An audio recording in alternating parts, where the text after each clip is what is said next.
సోమనాథ దేవాలయం మన దేశంలోని మొదటి జ్యోతిర్లింగంపై నిర్మించిన దేవాలయమే సోమనాథ దేవాలయం. ఈ దేవాలయానికి సుదీర్ఘమైన, విశిష్టమైన చరిత్ర ఉన్నది. కృతయుగం నుండి ఈ దేవాలయం ఉందని పురాణాలు ఘోషిస్తున్నాయి. రామాయణ కాలంలో రావణుడు ఇక్కడే తపస్సు చేసి శంకరుని తన దశ శిరస్సులను సమర్పించాడట. ద్వాపర యుగంలో ఈ జ్యోతిర్లింగాన్ని శ్రీకృష్ణ భగవానుడు ఆరాధించాడట. ఈ దేవాలయాన్ని విదేశీ మహమ్మదీయ రాజులు ఎన్నోసార్లు ధ్వంసం చేసినా తిరిగి పునర్నిర్మితమైనది. మహమ్మద్ బిన్ కాసిం, గజనీ మహమ్మద్, అల్లావుద్దీన్ ఖిల్జీ, ఔరంగజేబ్ తదితరులు సోమనాథ దేవాలయాన్ని, అందులోని శివలింగాన్ని ధ్వంసం చేశారు. ఎన్నోసార్లు విధ్వంసానికి గురి అయిన ఈ దేవాలయం పునర్నిర్మితమై భారత జాతి చైతన్యానికి, పట్టుదలకు ప్రతీకగా నిలిచింది. కన్హాయ్ మున్షి అన్నట్లు సోమనాథ దేవాలయం భారతీయుల ఆత్మవిశ్వాసానికి, వారికి దేశ భవితిలో ఉండే విశ్వాసానికి శాశ్వత చిహ్నం.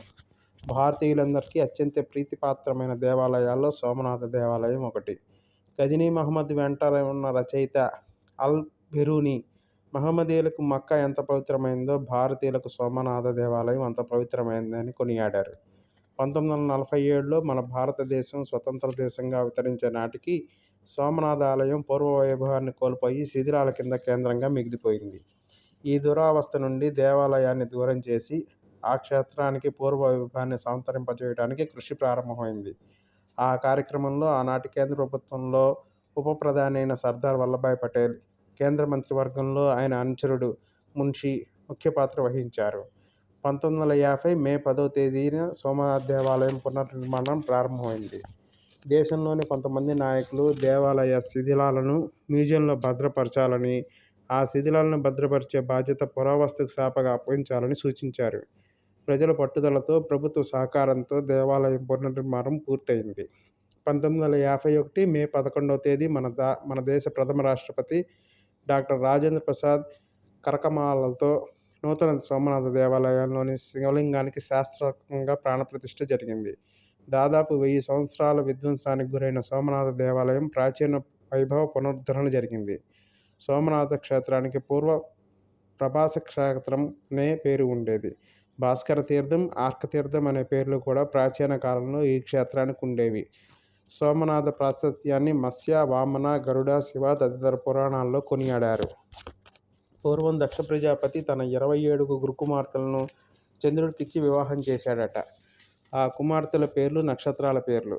వారిలో చంద్రుడికి రోహిణి పట్ల చాలా ప్రేమ ఉండేది. రోహిణిని ఇతర భార్యల కంటే ఎక్కువ ప్రేమించడం వల్ల ఇతర 26 తమ తండ్రి దక్ష ప్రజాపతికి తమ కష్టాలను వివరించుకున్నారు. ఆపై దక్ష ప్రజాపతి చంద్రుడిని మందలించి అందరి భార్యలను సమానంగా చూచుకోమని సూచించాడు. కానీ చంద్రుడు ఆ హితవును పాటించక రోహిణిని అత్యంత ప్రేమతో చూచుకుంటూ ఇతర భార్యలకు దూరంగా ఉన్నాడు. ఈ పరిస్థితిని దక్షుని తన 26 కుమార్తెలు విన్నవించుకోగా ఆయన ఆగ్రహంతో చంద్రుని, నువ్వు కుష్ఠవ్యాధితో బాధపడుదువుగాక అని శపించాడు. శాపగ్రస్తుడైన చంద్రుడి కాంతి క్షీణించి ప్రపంచంలో అంతటా విపరీత పరిస్థితులు ఏర్పడ్డాయి.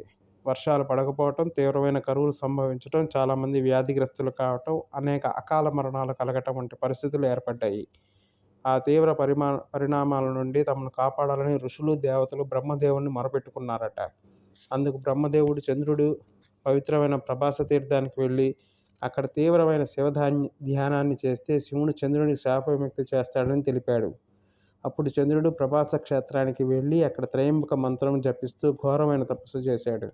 అందుకు పరమేశ్వరుడు కనికరించి చంద్రునికి ప్రత్యక్షమైనప్పుడు తనను పీడిస్తున్న కుష్టు వ్యాధి నుండి విముక్తిని గావించమని చంద్రుడిని పరమేశ్వరుని కోరుకుంటాడు. అప్పుడు పరమేశ్వరుడు చంద్రుని అనుగ్రహించి కృష్ణపక్షంలో నువ్వు క్షీణిస్తావు కానీ శుక్లపక్షంలో నీ కాంతి దినదినం పెంపొందుతుంది అని చంద్రునికి వరాన్ని ప్రసాదిస్తాడు. ఆ విధంగా చంద్రుడు శాప విముక్తులైన తర్వాత దేవతలు, ఋషులు పరమేశ్వరుని పార్వతీ సమేతంగా ప్రభాస క్షేత్రంలోనే ఉండమని వేడుకుంటారు. అందుకు సమ్మతించి చంద్రుడికి ఇంకొక పేరైన సోమనాథ నామంతో అక్కడ పరమేశ్వరుడు జ్యోతిర్లింగంగా స్వయం ప్రకాశిస్తాడు. అప్పటి నుండి ఈ క్షేత్రానికి సోమనాథ క్షేత్రం అని పేరు వచ్చింది.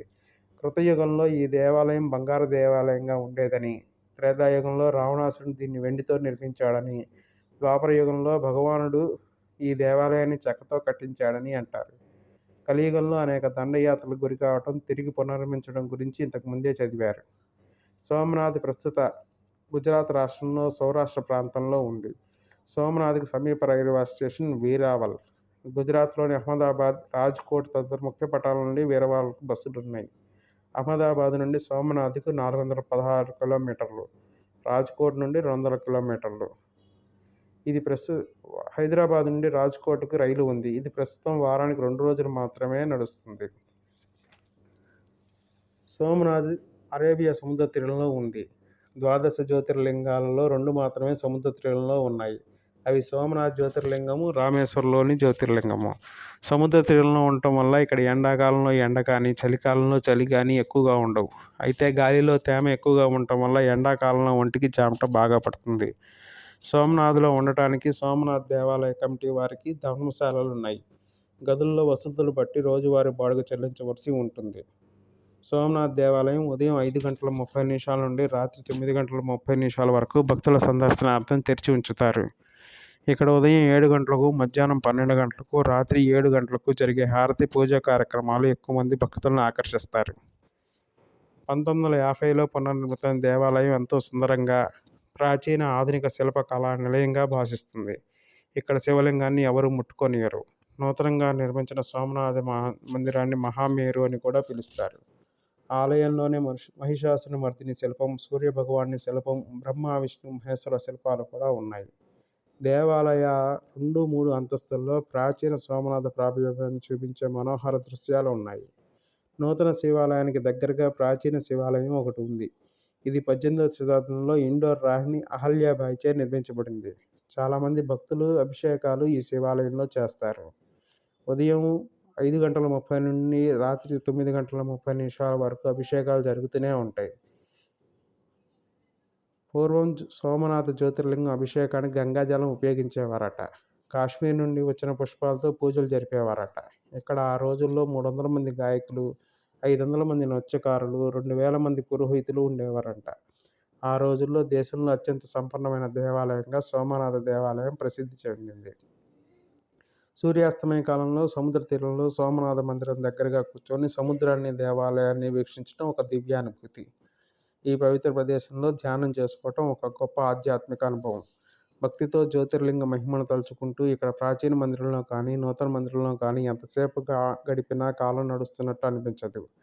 ఈ పవిత్ర పుణ్యక్షేత్రంలో భక్తులు పారవశ్యంతో ప్రాపంచిక విషయాలను మర్చిపోయే విశేష ఆధ్యాత్మిక వాతావరణం ఉంది. సోమనాథ జ్యోతిర్లింగాన్ని చూడాలనుకోవటం, అక్కడికి వెళ్ళటం, ఆ దేవాలయం జ్యోతిర్లింగాన్ని దర్శించుకోవటం, ఏకాగ్రత, చిత్తశుద్ధితో పరమేశ్వరుని ఆరాధించడం, ఎంతో పుణ్యాన్ని ఆర్జించుకోవటమే. సోమనాథుని దర్శించి పూజించిన వారికి వారి మనోవాంఛలు తీరుతాయని, వారి సకల దోషాలు పరిహారం అవుతాయని శివపురాణంలో పేర్కొనబడింది. సోమనాథుని అనుగ్రహం వల్ల భయంకర వ్యాధులు కూడా పటాపంచలవుతాయని, దారిద్ర్య దుఃఖాలు అంతరిస్తాయని, భార్యాభర్తల మధ్య అన్యోన్యత సమకూరినట్టు శివపురాణంలో ప్రస్తుతించబడింది. సోమనాథ్లోని జ్యోతిర్లింగాల దేవాలయాలు కాకుండా చూడవలసిన స్థలాలు ఉన్నాయి.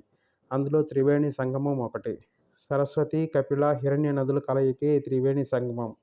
ఈ త్రివేణి సంగమంలోనే చంద్రుడు స్నానం చేసి తపస్సు చేశాడట.